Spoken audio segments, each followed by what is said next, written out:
20세기의 미국의 아주 훌륭한 기독교 윤리학자이면서 목사님 중에 라이놀드 니버 목사님이 계십니다. 기독교 윤리학자로 아주 유명한데 일반적으로는 그분의 기도문으로 더 잘 알려져 있습니다. 3가지 문장으로 되어 있는 아주 짧은 기도 제목, 기도인데요. 참 의미 있는 기도입니다. 그 기도의 내용을 여러분들께 소개를 하겠습니다. 화면 한번 보시죠.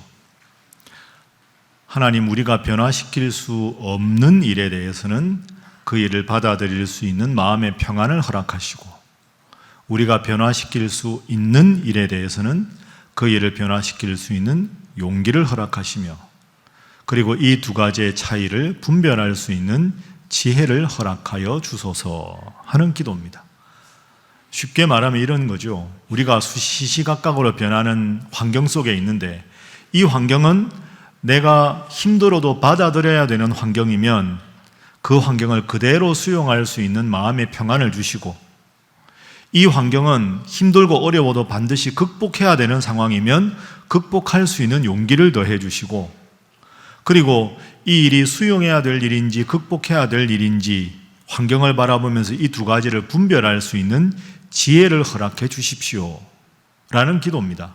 우리는 보통 수용해야 되는 환경인데 막 맞서다가 힘들기도 하고, 맞서야 되는 상황인데 어쩔 수 없이 수용해서 힘든 경우도 있는데, 이 라이놀드 니버 목사님의 기도는 참 멋지고 훌륭한, 간결하지만 삶의 형통의 원리가 들어있는 기도입니다. 한번 따라해 보시죠.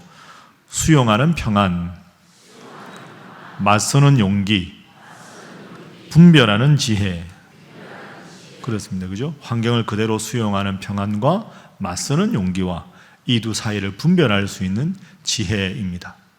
이 라이놀드 니버 목사님의 이 기도와 그대로 연결되는 아주 중요한 경험을 다윗이 하게 됩니다. 그것이 바로 오늘의 본문입니다. 그래서 오늘 본문을 중심으로 우리가 어떻게 기도해야 되는가, 그 첫 번째 시간으로 기도에 대한 현명한 태도에 대해서 말씀을 살펴보도록 하겠습니다.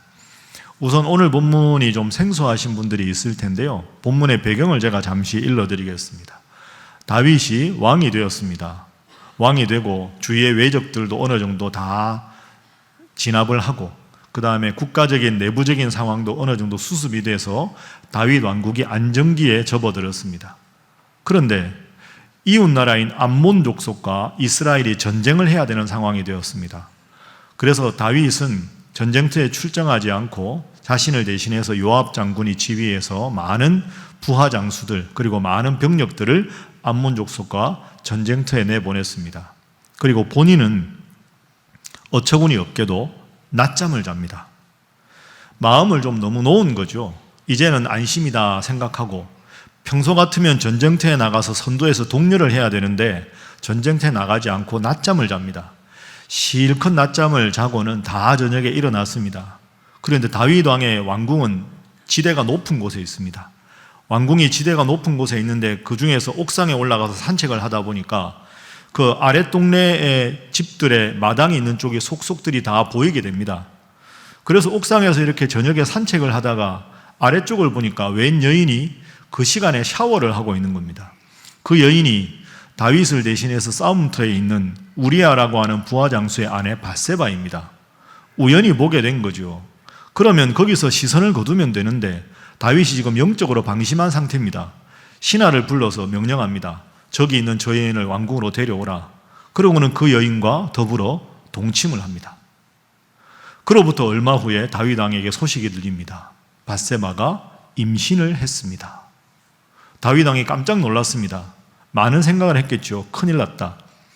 이러다가 전쟁터에서 우리아가 돌아오면, 자신의 아내가 임신한 사실을 알게 되면 이 뱃속에 있는 아이가 누구의 아이냐라고 추궁을 할 게 뻔하고, 그러고 보면 자신이 전쟁터에 가 있을 동안에 아이를 가진 게 탄로가 나면 그 아이가 나의 아이인 것이 들통나면 큰일 나겠다.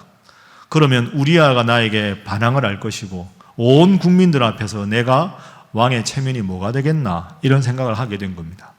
그리고는 전쟁터에 전령을 보냅니다. 자신을 대신해서 전쟁터에서 총전쟁을 지휘하고 있는 요압 장군에게 편지를 하나 써서 보내는데요. 내용은 이렇습니다. 부하 장수 중에 우리아라는 장수가 있다. 그 장수를 전쟁의 최선두에 세워서 쥐도 새도 모르게 죽게 만들어라. 최선두에 서면 아무래도 최정예 암몬 족속과 전쟁을 하게 되면 전사할 가능성이 많죠. 요압 장군이 다윗 왕이 시킨 대로 합니다. 그래서 결국 우리아가 전쟁터에서 전사하게 됩니다. 자, 여러분, 다윗이 누굽니까? 정말로 하나님을 사랑하던 훌륭한 왕 아닙니까? 그런데 죄악에 눈이 멀어버리자 간음죄와 살인죄, 이 두 가지 끔찍한 죄를 저질렀습니다. 하나님이 이 일을 알고 진노하셨습니다. 그리고 다윗에게 나단 선지자를 보내십니다. 그리고는 다윗의 죄를 꾸짖으십니다. 그것이 오늘 본문의 시작이 됩니다. 자, 13절 말씀을 화면으로 한번 보십시오. 다윗이 나단에게 말합니다. 나단이 당신이 잘못했습니다 라고 하나님을 대신해서 꾸지람을 하자 다윗이 그래도 돌이킵니다. 내가 여호와께 죄를 범하였습니다. 내가 큰 죄를 지었습니다. 그렇게 즉각적으로 하나님 앞에 스스로의 죄를 고백하자 나단 선지자가 말합니다. 여호와 하나님이 당신의 죄를 사하셨습니다. 당신은 죽어 마땅한 죄를 지었으나 회개하였으므로 죽지 않을 것입니다. 근데 문제가 있습니다. 14절 보십시오. 이 일로 말미암아 여호와의 원수가 크게 비방할 거리를 얻게 하였으니 당신이 낳은 아이가 반드시 죽을 것입니다. 밧세바와 다윗 사이에 태어난 아이가 죽게 될 것입니다. 15절 보십시오. 그 말이 끝나고 하나님께서 이 아이를 치십니다. 그래서 이 아이가 심히 앓게 됩니다. 자, 여러분, 참 안타깝고 끔찍한 일이 벌어졌습니다. 다윗이 어떻게 행동할까요? 내가 죽어 마땅한데 나는 하나님이 살려주시고 이 아이가 죽을 것이라고 예언을 하셨습니다.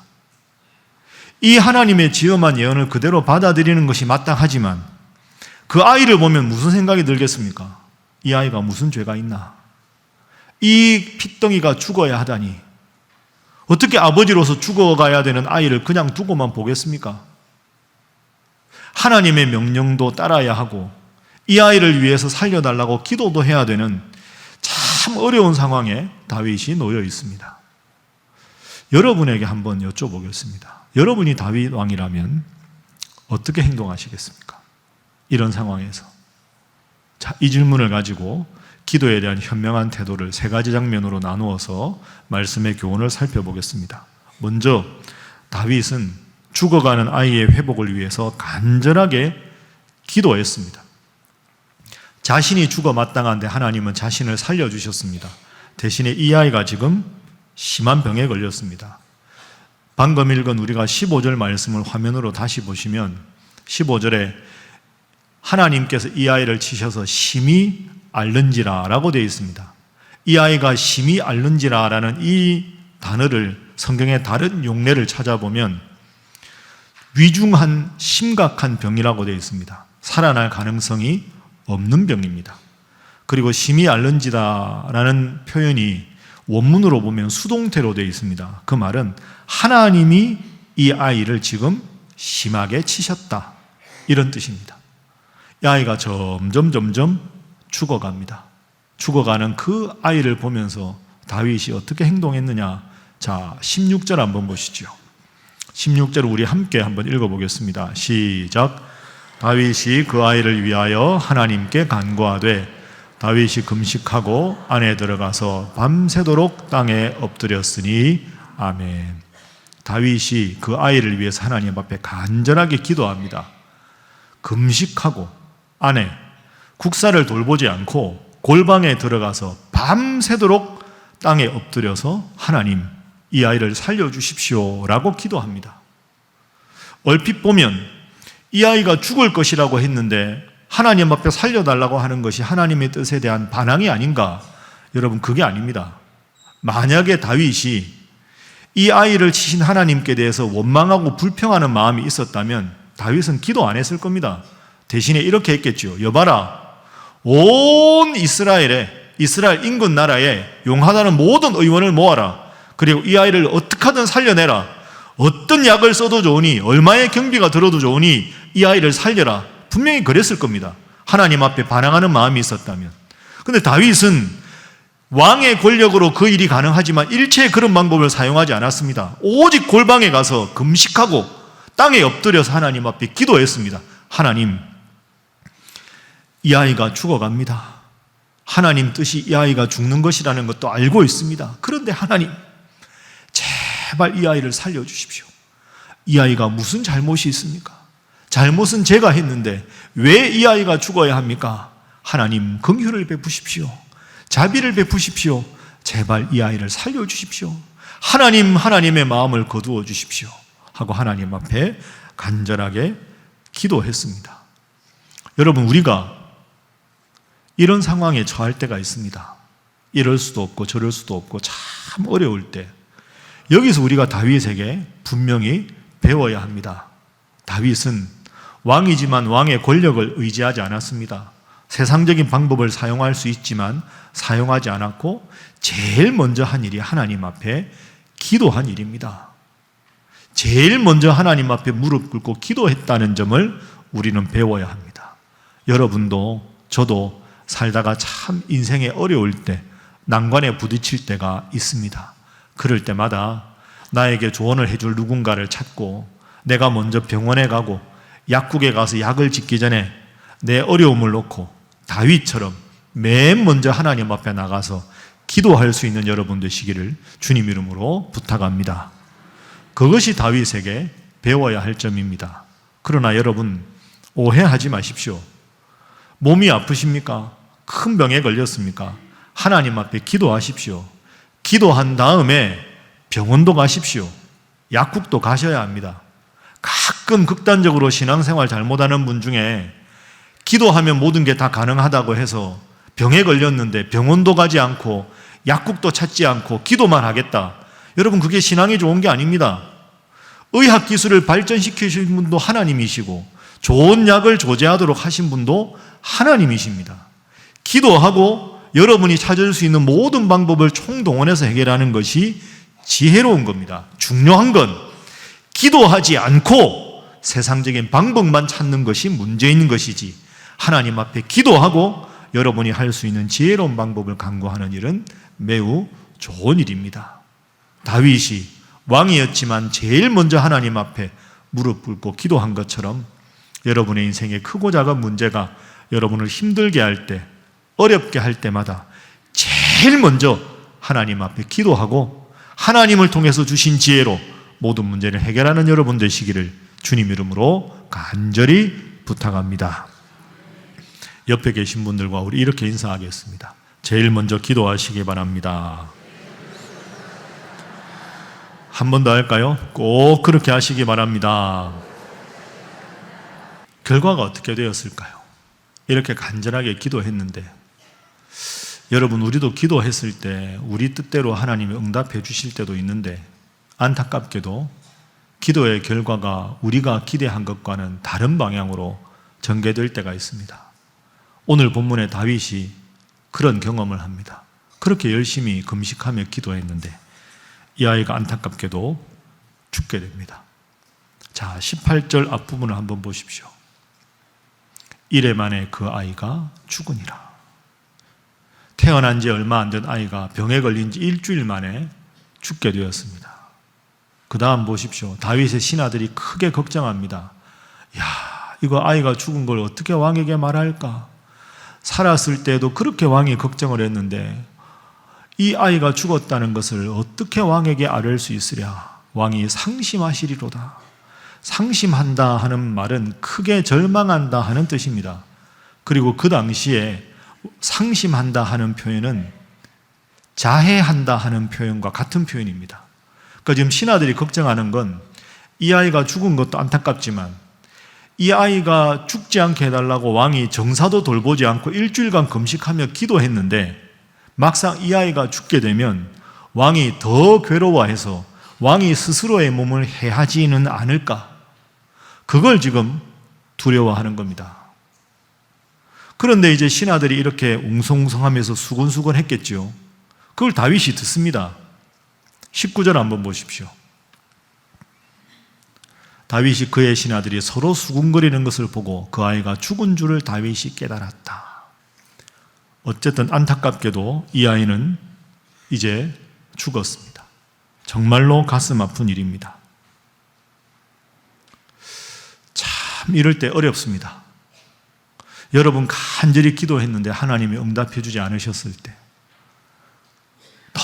너무너무 큰 병이 들었는데, 너무너무 어려운 일이었는데, 정말 간절히 기도했는데 하나님이 우리 기도를 안 들어주셨다, 이런 마음이 들 때 있죠. 여러분은 어떻게 하십니까? 어떻게 해야 할까요? 쉽게 말하기 어렵습니다. 참 힘들 때입니다. 다윗이 어떻게 했을까? 지금부터 다윗의 행동을 보겠습니다. 다윗은 하나님이 자신의 기도를 듣지 않고 외면했지만 다시 일어섰습니다. 자, 20절 한번 보시죠. 20절 말씀 우리 함께 읽어봅니다. 시작. 다윗이 땅에서 일어나 몸을 씻고 기름을 바르고 의복을 갈아입고 여호와의 전에 들어가서 경배하고 왕궁으로 돌아와 명령하여 음식을 그 앞에 차리게 하고 먹은지라. 아멘. 자, 아이가 죽은 그 슬픈 현실인데 20절 보시면 다윗이 맨 먼저 한 일은 무릎 꿇었던 땅에서 일어나는 겁니다. 몸을 씻고 기름을 바르고 왕의 의복을 딱 갖추어 입습니다. 이제는 내가 정무에 복귀하겠다, 왕으로서 일을 하겠다 하는 거죠. 그 전에 보십시오. 20절에 보면 의복을 다 갈아입은 다음에 맨 먼저 어디로 갑니까? 하나님의 성전으로 들어갑니다. 20절에 그렇게 나와 있습니다. 그리고는 하나님 앞에 경배합니다. 일어나서 몸을 씻고 기름을 바르고 의복을 갖추어 입은 다음에 음식도 먹기 전에, 왕으로서의 밀린 업무를 처리하기 전에 맨 먼저 하나님 앞에 가서 여러분처럼 예배당에 와서 하나님 앞에 경배합니다. 경배한다 하는 말은 무릎을 꿇는다 하는 겁니다. 다윗이 뭐라고 기도했을까요? 힘들지만 그 현실을 다윗이 받아들인 거죠.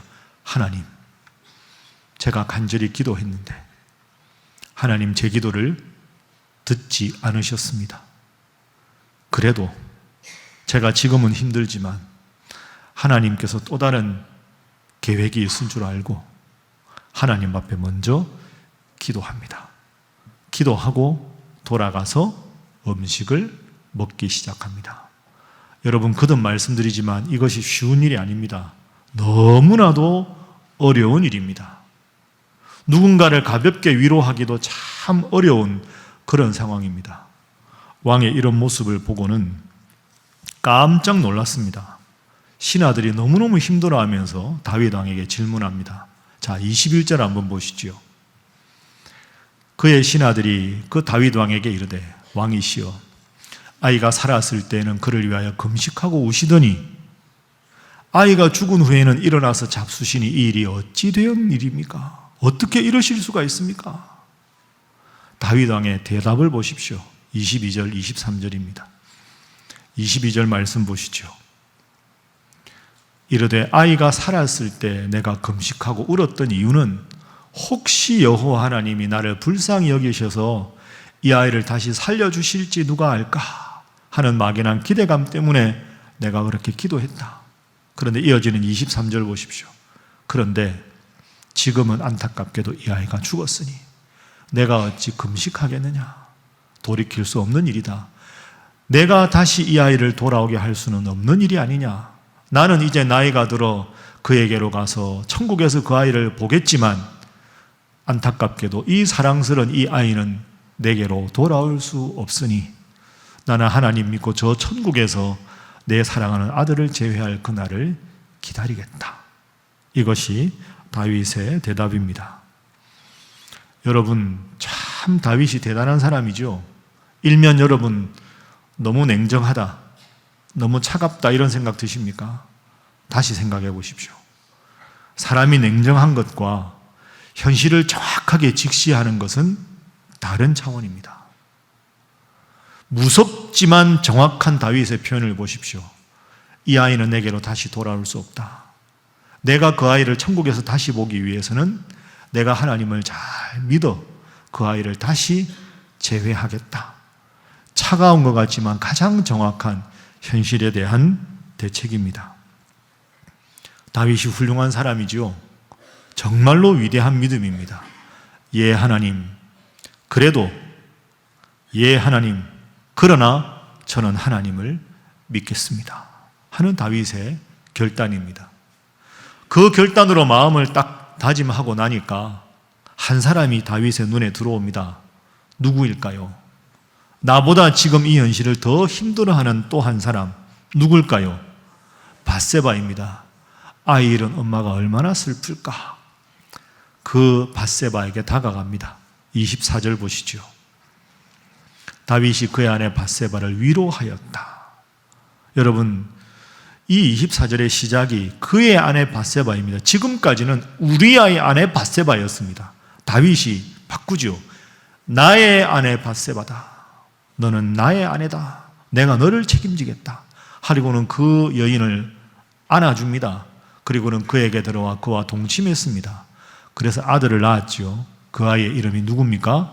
솔로몬입니다. 솔로몬이라는 단어는 샬롬에서 나온 단어입니다. 샬롬이 무슨 뜻입니까? 평안, 이런 뜻이지요. 어원이 같습니다. 그러니까 하나님께서 이 아이를 잃고 슬퍼하는 이 사랑하는 내 아내에게 하나님 평안을 주십시오. 위로를 주십시오. 그런 마음으로 솔로몬이라는 이름을 지었습니다. 그리고 그녀를 위로했습니다. 여러분, 솔로몬이 누굽니까? 이스라엘 역사상 가장 위대한 성군이었습니다. 지금도 이스라엘 사람들이 가장 존경하는 왕은 다윗과 솔로몬입니다. 하나님께서 평안을 주시고 지혜를 주셔서 역사의 길이 빛나는 위대한 아들로 하나님께서 솔로몬의 이름을 귀하게 보시고 그의 어머니 밧세바의 그 상심한 마음에 크게 위로하셨습니다. 그렇습니다. 이것이 다윗의 믿음입니다. 이제 말씀을 정리하겠습니다. 여러분, 우리가 어떻게 기도해야 할까요? 기도에 대한 다윗의 태도에서 세 가지를 꼭 기억하십시오. 제일 먼저 다윗은 어려운 현실에서 그 무엇보다 하나님 앞에 기도했습니다.